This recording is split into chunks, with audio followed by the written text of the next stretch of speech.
Hello and welcome to London Bridge Project YouTube channel. Today we are together with Will. Will, welcome. Thank you very much. It's good to see you here with us. Can you tell us more about yourself? Yeah, sure. So my name is Will Ballantine. I'm the co-owner of MyWorkSpot in Maidenhead, I've lived in the UK for 35 years of my life. Less than that, probably about 30 years of my life. I was born in Glasgow, moved down to. How you decided to move from a lovely city to to Maidenhead? No, so I was born there, but I only lived there for 2 years. So when I was very young, my parents moved down. My father was in the oil industry, so moved where the oil was, and part of that was moving down into the UK or down into England. And then along with that, I've lived in other countries in the world, so including South Africa and Azerbaijan. Otherwise, that's. So, but do you prefer to come back to home? Yeah, home is where my heart is, definitely. So it's a lovely country at the end. Okay, well, how did you start doing business? And I mean, in a professional way, as an employee, then being an entrepreneur, how your story has started? Sure. So, I started by coming out of university. I went to university up in Preston, up in Lancashire. Did a sports psychology degree, which I'm doing. Sports psychology, yeah. So I'm doing nothing about it now. I was. If you wanted to go into that, really, you would be going into sort of master's territory and specialising in it. But it was never something that I kind of really wanted to do in that respect. I then moved on into the sort of employee world, or into the rat race, as you say, and worked with a couple of companies there, just kind of learning my way into different what business is about, what working was about, all getting ready for the entrepreneur world. You know. Yeah, exactly. In a way, I mean, I had it kind of in the back of my head that I always wanted to do something as a family business, but never kind of knew really what that was going to be like. So I kind of thought, well, let's start where I wanted to start and sort of learn my way first, and then go from there. I went into the IT sector, and that kind of sparked my interest in. I remember going to my interview in this company called Rackspace that I worked with for 5 years. Oh. My first thing that I went into an interview there, and I walked into this office that was just incredible, and like really kind of just sparked some sort of interest in me. And I remember going to the interview and not being hugely enamored, or not knowing really what the role was about, but the office is what made me think, well, what is this? What is this place? So it kind of intrigued me, and it was the best move I ever made, was going to Rackspace for 5 years. I would never have left there apart from an opportunity like this, which was a family business that I thought, well, let's go for something and start this. And so you build up your background and getting ready for the entrepreneurship, and then how you decided, you know. So David, who's my brother-in-law and also my business partner, he started doing this as part of a sort of a co-working trial, sort of to see whether Maidenhead in this area was ready for that kind of thing. By the way, it's a booming industry right now. It is huge. Yeah. It is huge. It is huge. Yeah. So it's had some bad press recently, but it's still a booming industry, and there's plenty of flexible working as a way forward, and it's I think that's coming to the fore now, definitely. So how is it going? You know, you feel comfortable with being an entrepreneur? Yeah. I think it's tough, very tough. It's tough in different ways than I expected. You kind of you go into it imagining that it's, you know, it's be great for working for yourself. It's, you know, that will make life nice and easy. You'll have loads of flexible time. You know, all the advertisement. Not quite, not quite how it pans out. But that's, you know, you work hard, you get the rewards in this sort of thing, and that's the key part to it. Although you are in a booming industry, there's still a high level of competition. You know, it's not easy to do business in the UK as well. So how you engage with your customers, how you find customers, how you sell your service? Yeah, sure. So we're in a unique position here that at MyWorkSpot, that we're in an area of the UK that co-working is majorly done in major cities. So your Londons, your Manchesters, your whatever, your New Yorks or whatever. That's the major places for co-working. So we've kind of taken a bit of a risk in doing it in a suburb of in the UK.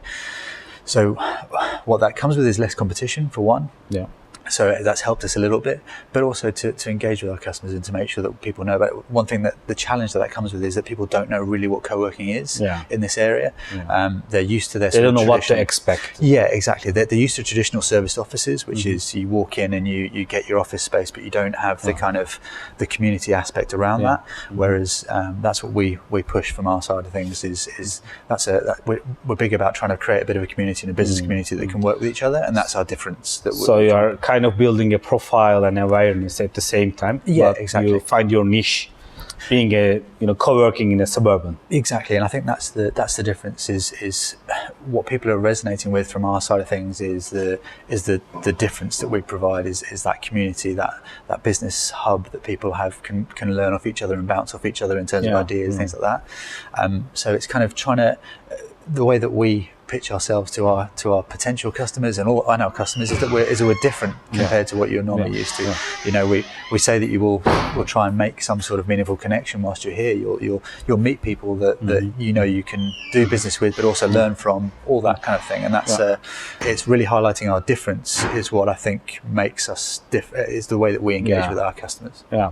Do you feel it's hard to sell in the UK?